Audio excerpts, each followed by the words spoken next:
বিসমিল্লাহ। Hello everyone, আসসালামু আলাইকুম। আজকে আমি মাটির চুলায় কার্পু মাছ ভুনা করব।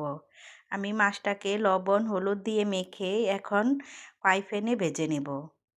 মাছটা একটু লাল লাল করে ভেজে নেব। এই মাছটা অনেক নরম হয়।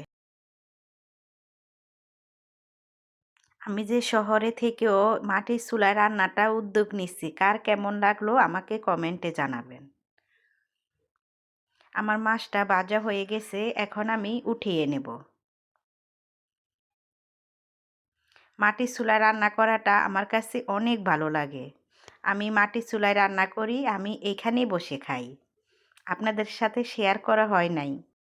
আমি চুলায় কড়াই বসিয়ে দিলাম। আপনারা মনে করবেন যে একটা কড়াইতেই সবসময় রান্না করে। আমি এই কড়াইতে কালি করছি, এই কড়াইতে রান্না করি মাটির চুলায়।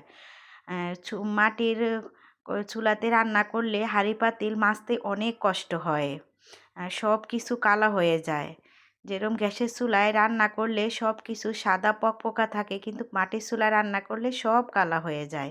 তাই আমি একটা কড়াইতেই রান্না করি সবসময়। আপনারা কিছু মনে করবেন না।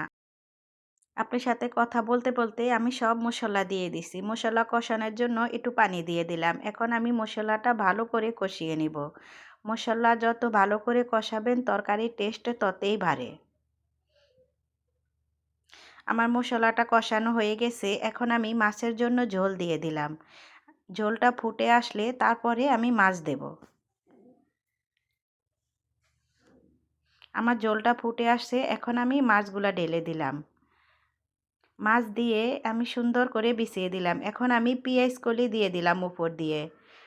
আমি এখন দেওয়ার কারণ হয়েছে যে তরকারির ঝোলটা অনেক ঘন হয়ে যায় আগে কষালে। তাই আমি মাছটা দেওয়ার পরে তারপরে পেঁয়াজ কলি, টমেটো, ধনেপাতা দিয়ে সুন্দর করে উপর দিয়ে সাজিয়ে দিলাম।